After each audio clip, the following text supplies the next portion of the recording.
I'm Celine Williams, and welcome to the Leading Through Crisis podcast, a conversation series exploring resiliency and leadership in challenging times.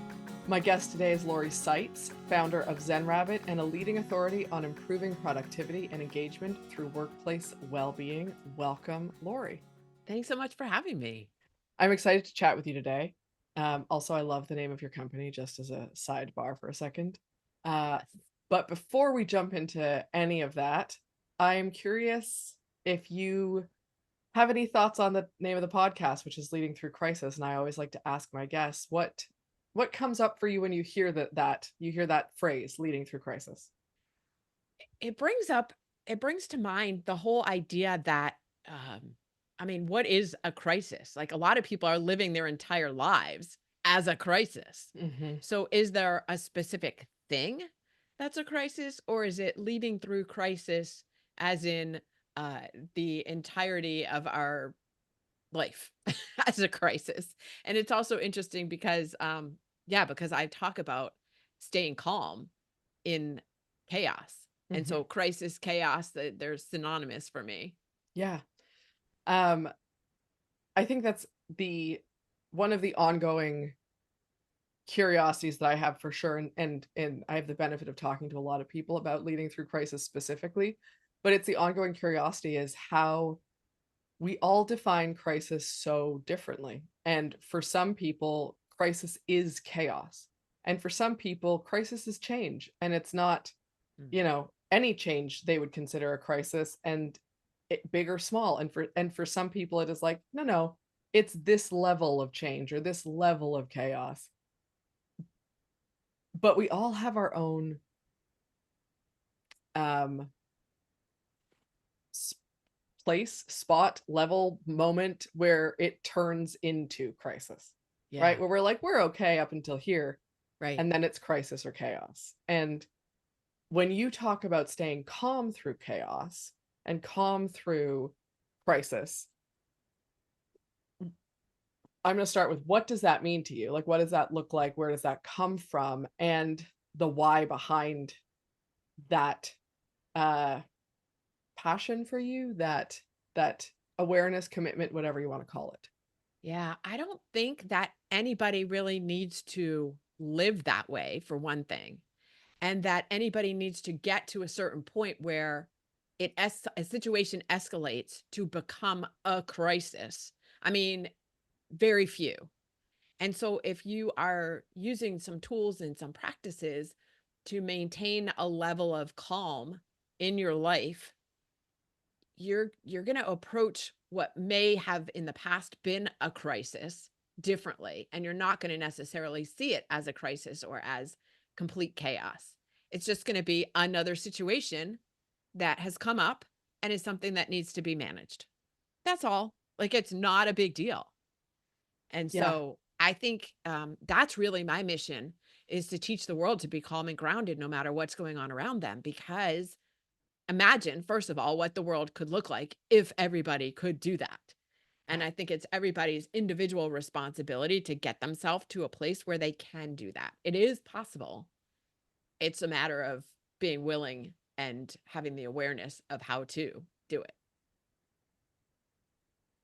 I have a lot of questions about that, but before I ask those questions, I'm going to take a step back and say, is there how did you get interested in this? Like, where does the desire to change those experiences for people, where does that come from? Where did it come from? Well, we were talking before we started recording about stories. My mom took my brother and me to a meditation course when I was 10 years old.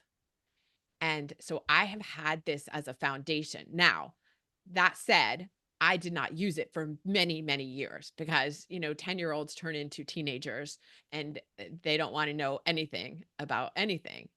And so it was there as a baseline foundation, but I wasn't using it. And then as I became an adult, I knew about the power of meditation to help stay calm and to help create situations to, well, I don't know, set goals and achieve goals and all of that.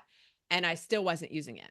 I would do a meditation maybe for a couple of days in a row, and then I would skip a few years, and then I would come back to it. And then, so I knew the power of it and I still wasn't using it. And it wasn't until my mom passed 10 years ago that I came back to it consistently. And it was really I don't know exactly what the trigger moment was, but it was, I'm sure, some dealing with the grief and everything. And I found a meditation, a guided meditation that I really liked. And Mm, so I started listening to it every day and it was helping me feel better. And so, I mean, there's tons of things that meditation can do, but if mhm. there's nothing more than helping you feel better, like, is that not even enough? Yeah, And that should so, be enough. yeah, yeah. And so then, I had started my first business in 2003. I ran that for 11 years. Uh, did started a second business in, I don't know, 2018 or 19, somewhere around there, and then pandemic. Then I had to pivot again, and so I came back to this whole concept of how do I help people feel calmer, not just feel calmer, become calmer, more grounded. Because a lot of people were asking me how I was doing it. Mhm. Nothing seems to rattle me too badly. Yeah, And people are like, How do you do that?" And so that's how I kinda got into it because I was like, "Well, it's really not that hard. The techniques are really simple," which sometimes is a roadblock. People, "It can't be that easy." yeah, yeah. It's so interesting because it's a very astute observation that sometimes the easy things, the simple things are the things that people are like, "That can't be it." Yeah, Especially if it's something easy that takes time, and I don't mean, like, hours of time, but it's like if you do this for 15 or 20 yeah, minutes a day or whatever it is, people go, "But that's 20 minutes I could be doing something else because right, that's too easy. That like, right. that can't Yeah. doing that for 20 minutes, I gotta do something else." I encounter that all the time. That's one of the biggest reasons why people are adverse to learning the practice of meditation. And there's not just one practice, by the way. There are many ways to do it. That's the second thing is like I'm not good at it because people think there's only one way to do it. But that time piece. And the thing is there's been research done that shows that 3 minutes, 3 minutes, as few as 3 minutes has a profound effect Mhm, on your well-being.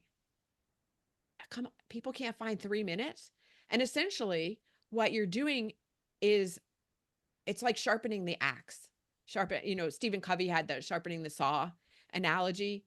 That's what you're doing when you are spending time in meditation or in any calming or grounding exercise.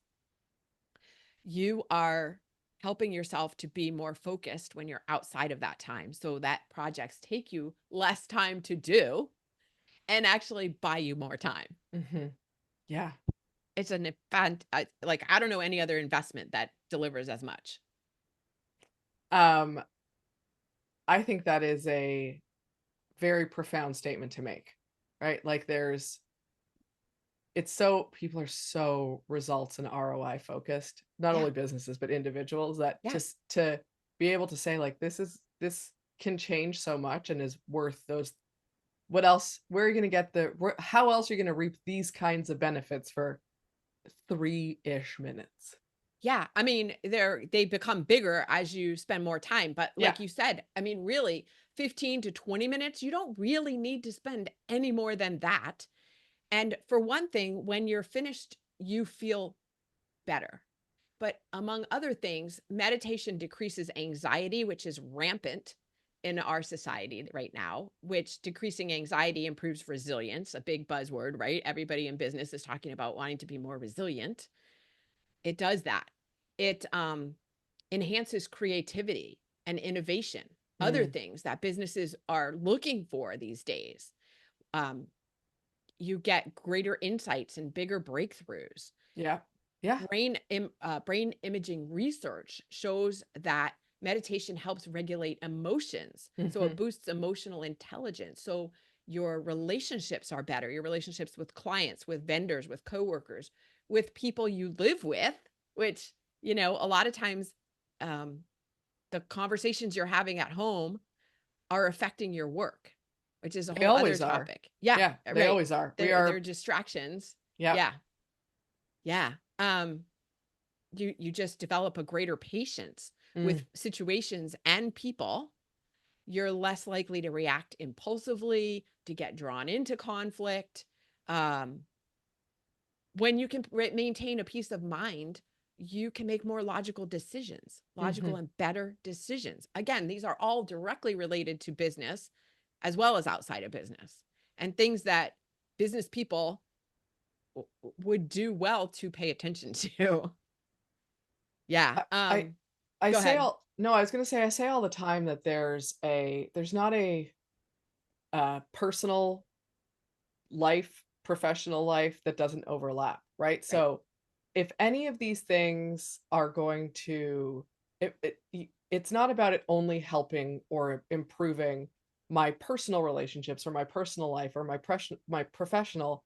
It is one and the same, and the whole we show up as ourselves everywhere we go, right? Is Yes. the what is the saying that wherever I go, there I am? Yes.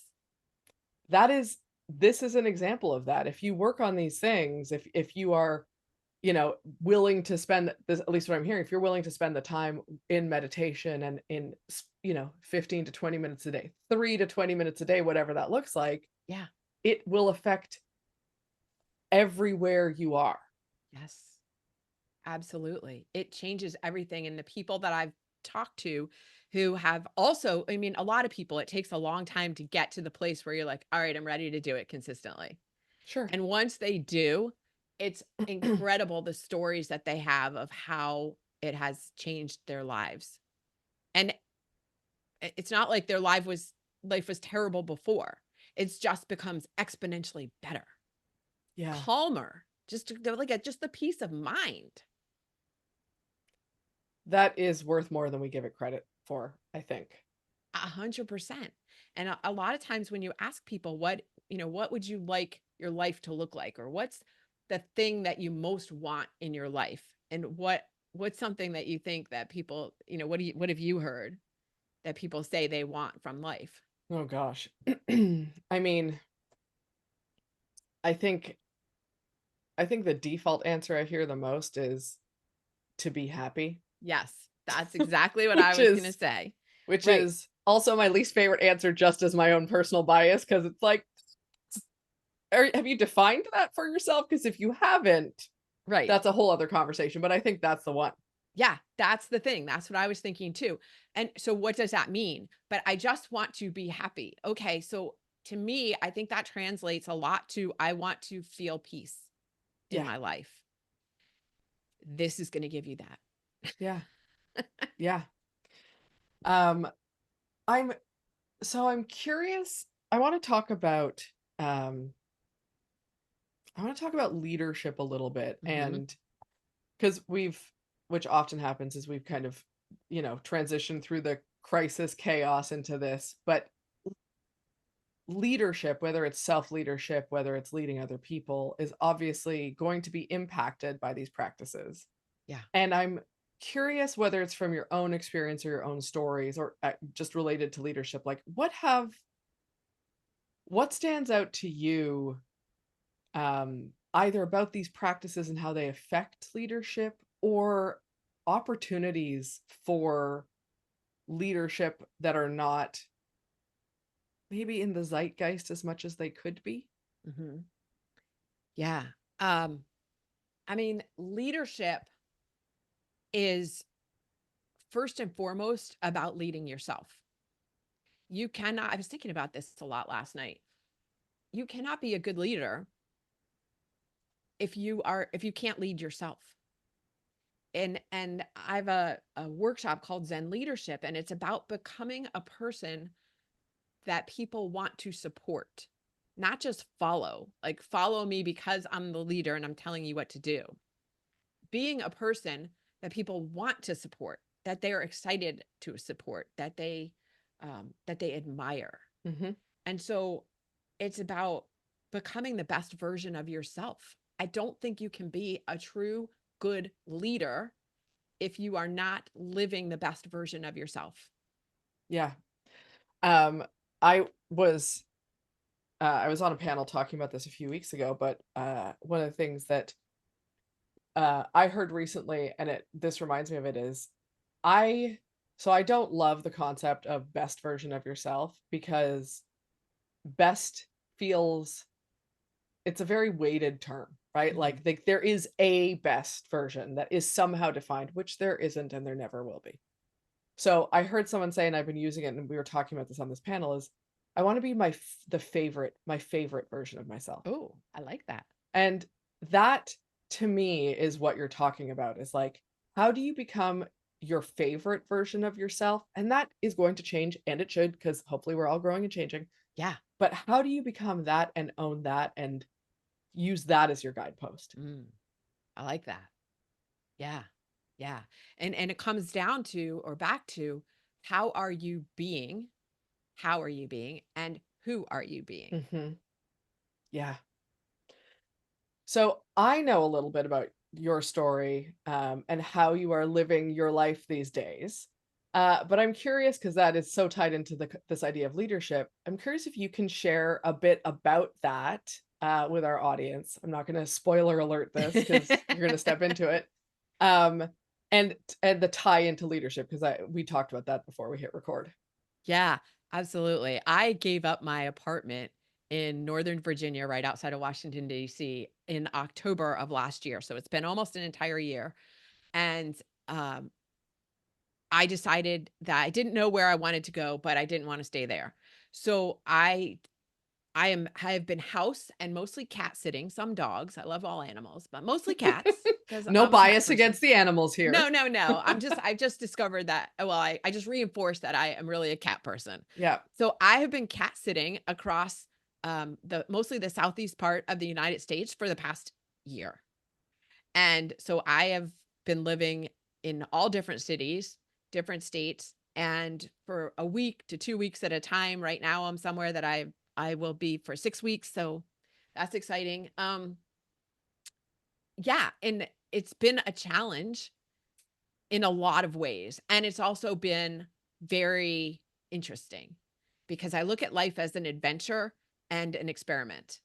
And at any point, and people have constantly asked me throughout the year, "So when are you gonna stop doing this? When are you gonna be finished?" I don't know. When I'll be finished when I'm finished. That's Yeah. the answer. I am at this point though, I am truly this may be the last stop on what my friend Tracy calls the kitty cat tour. It may be. Because it has been a lot. And not having a place to park myself and to go home um and we had talked about, a personal situation that happened, and I just after that just wanted to go home and sleep in my own bed, and I don't have one. So Yeah. so it's but along the journey, going back to leadership, there have been a lot of situations that have come up that could have been seen as chaos, that Yeah. could have been crisis, and having to manage through them with without having all of like familiar bearings, for example, it can be very unnerving. And at the same time, given the tools and the techniques that I have used, including meditation, I have been able to stay grounded. Nothing has really blown up. I mean, it could have for a lot of other people, but I'm just like, okay, where do we go from here? And I think that's part of the leadership lesson is to not let situations become like so overwhelming that now you're running around like your hair's on fire because that energy extends to your team. And now they're running around like, ah, and nobody's accomplishing anything good. It's just super high levels of stress. That's not to say that you're ignoring the situation.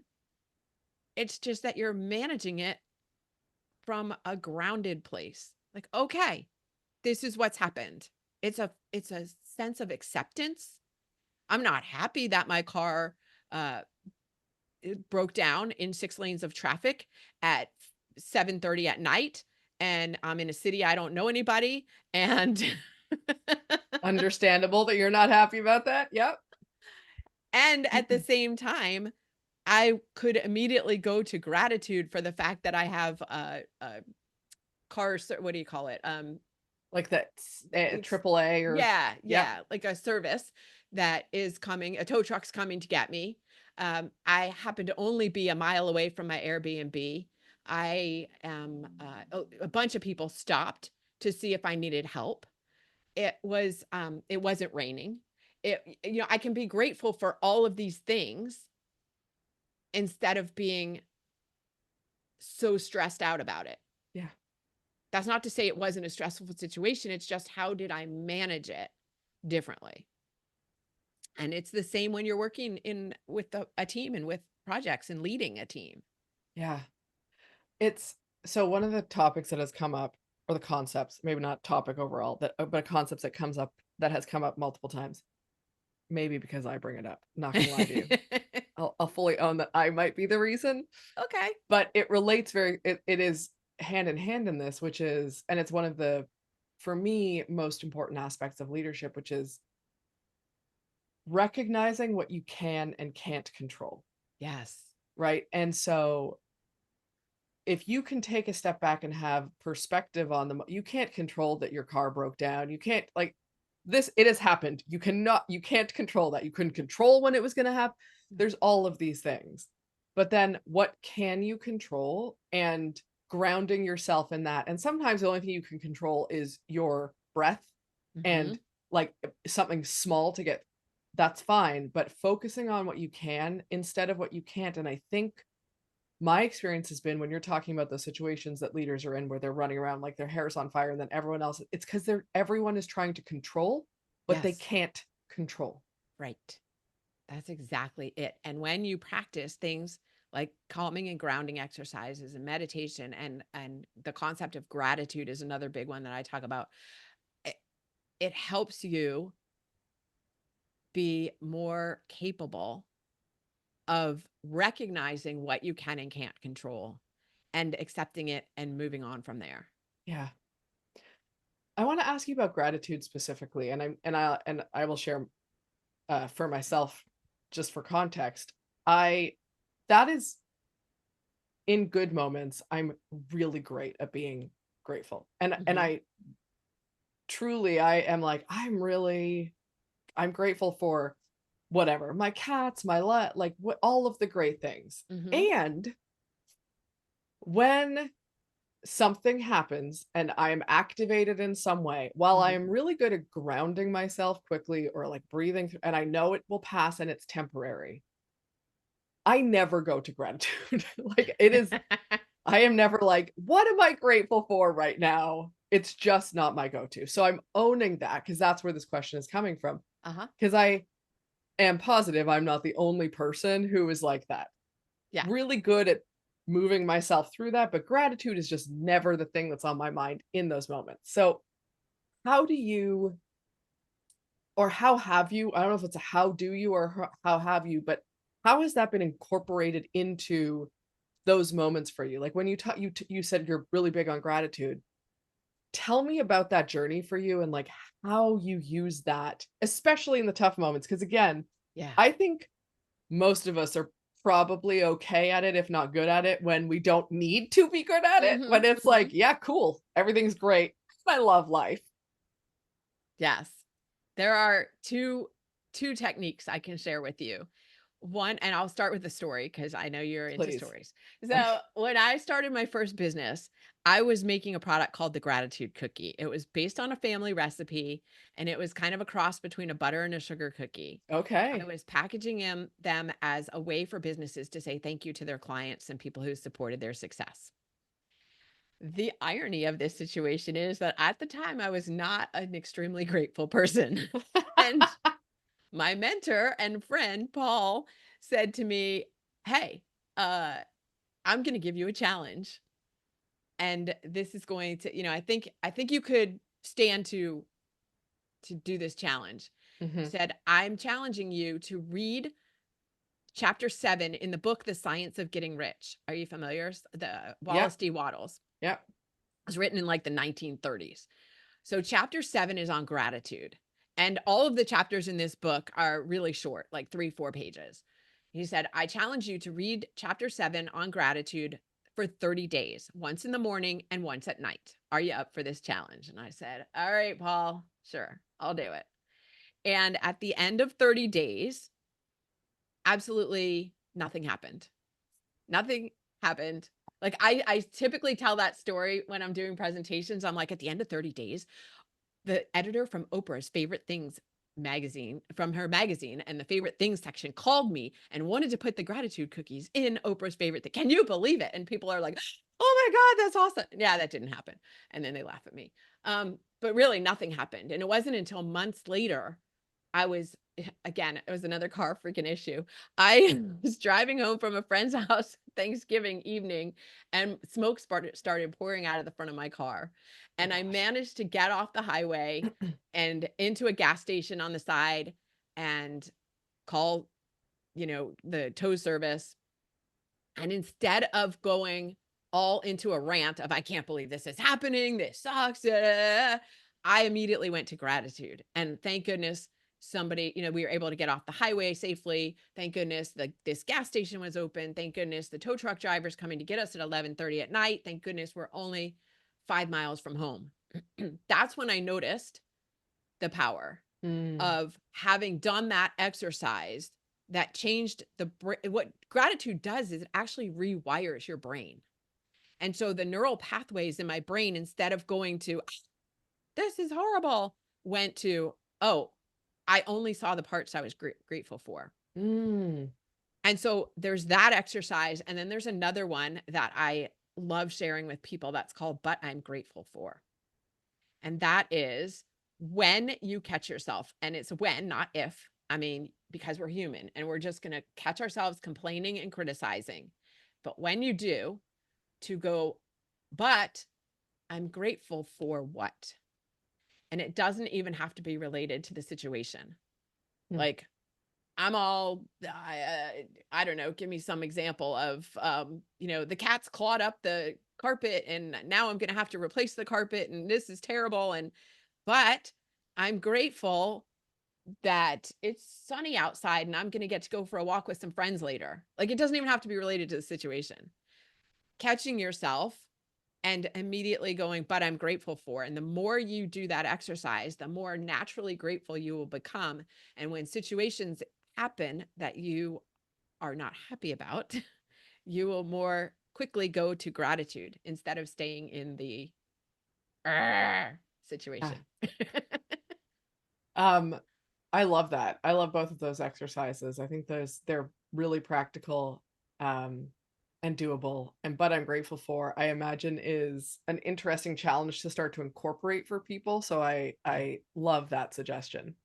Um, I actually also think there's an opportunity for people to do it with each other. Like if you work on Yes. teams or you work with other people to 100%. I get calls from friends all the time who have some kind of rant they need to be on. And they're calling me because they know I'll listen. And then I go, "Okay, and what are you grateful for?" And they're like, "Oh, I knew you were gonna ask me that." Yeah, because so call people out on it. If you're listening and people are coming to you with things, you're shifting their mindset. They might be angry at you for a second, like, "I don't wanna talk about that. I don't like, what are you grateful for? yeah. Keep doing it." Um, and this would be my caveat is I think there are people who my fear is that there are people who would jump into that so quickly that it falls over into toxic positivity where they're Yes. not there. So I love that. And let's, for anyone listening or watching, don't let it spill over and become you don't hear what the complaint is or what's going on because you want to get to the positive because that there's too much toxic positivity as it is where it's not about reality. I completely agree with you, and thank you for mentioning that because emotions are valid. Like, Mhm. I'm not saying don't feel the pain, don't feel the anger, whatever it is.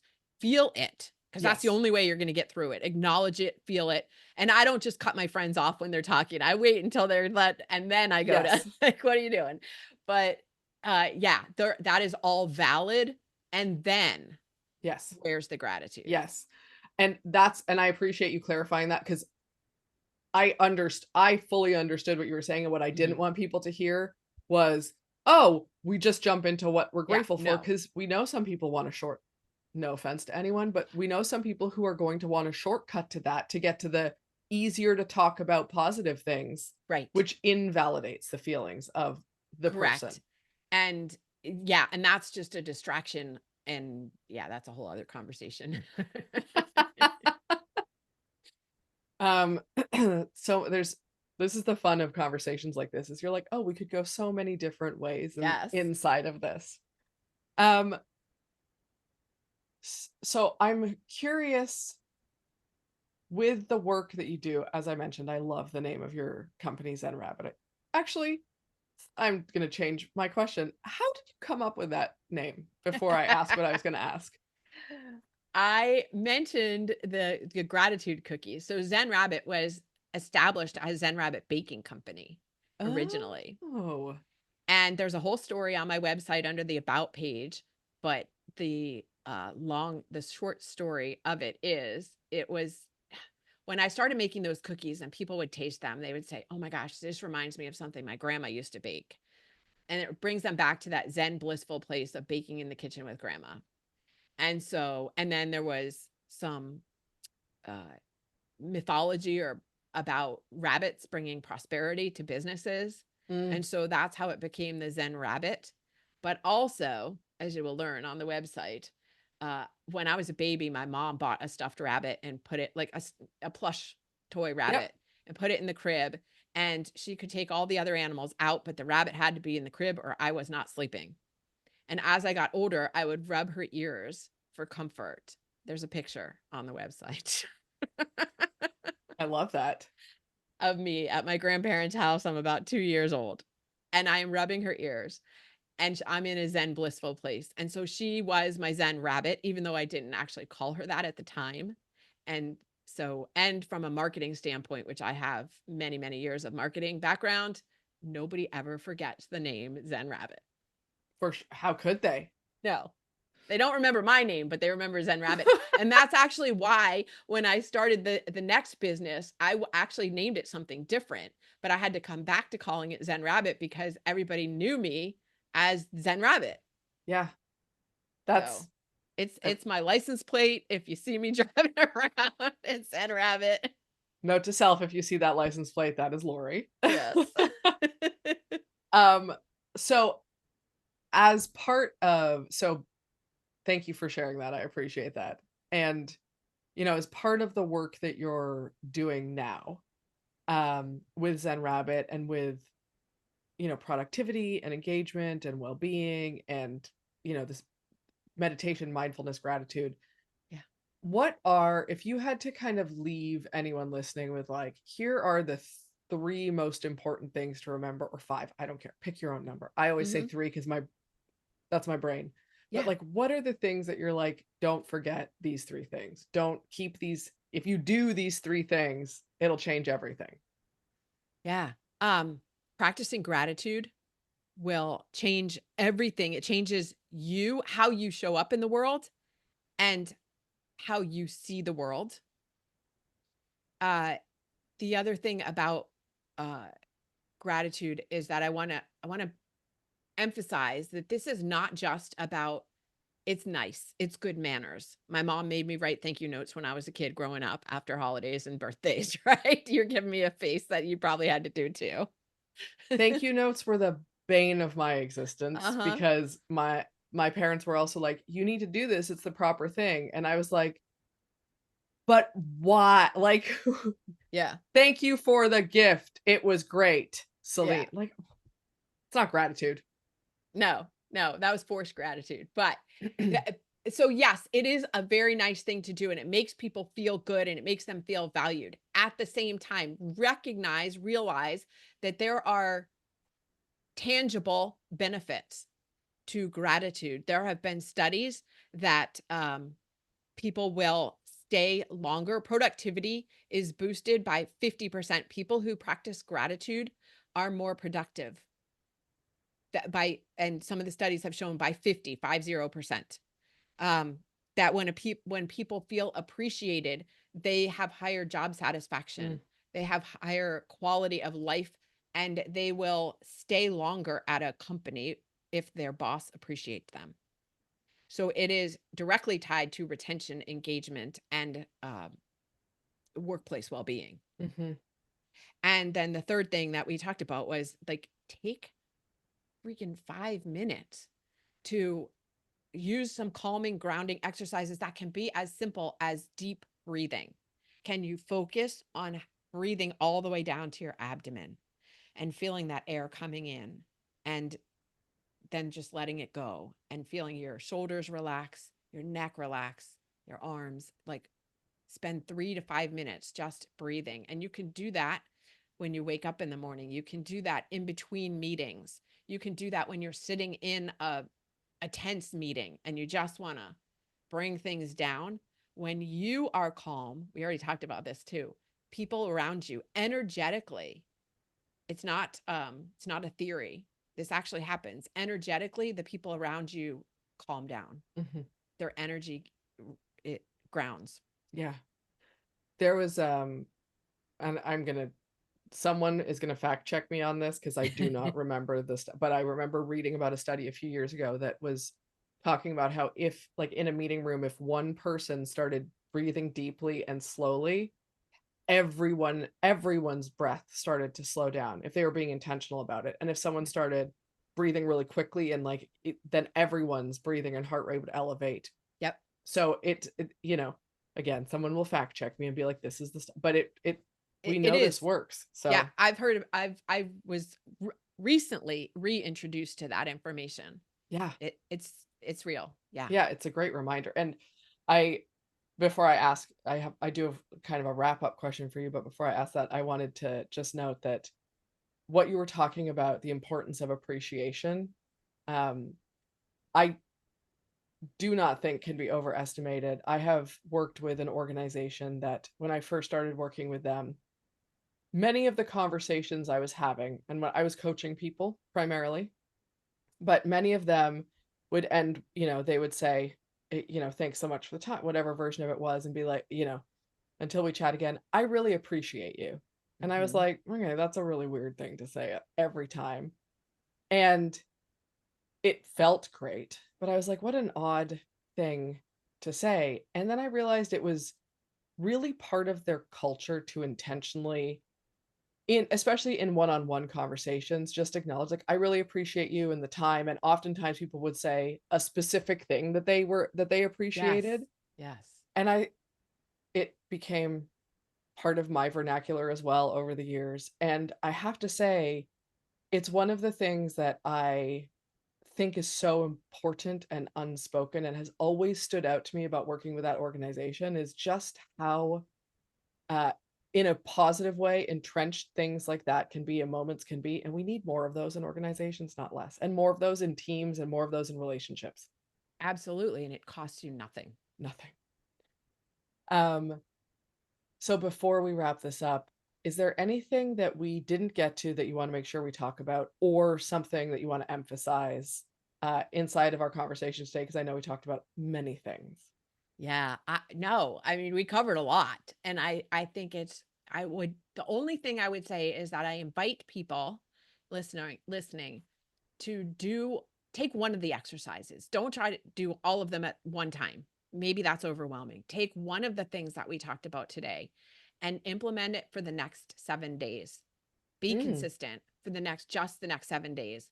And then after the 7 days, evaluate. How do you feel? Do you feel better or do you not feel any difference at all? Which I would be surprised by, but also maybe you don't. And then you have two choices. One, you can do it for another 7 days and reevaluate again, or you can abandon it, say it didn't work for me. yeah, I like that. I love that. And I also love the take one thing, don't do all the things, because Yeah, I mean, we can hear all of these things and they are all effective, and it can be overwhelming to start with all of them at one time. yeah, absolutely. Um, so for anyone listening, per usual, we will have all of links to find Lori and Zen Rabbit in the show notes, but the website is zenrabbit.com if you want to learn more about Lori and Zen Rabbit. And Lori, thank you so much for spending time with me today. I appreciate. See, I told you I was gonna. It's so part of my vernacular as I'm doing this. I'm like, I literally just talked about this. Okay.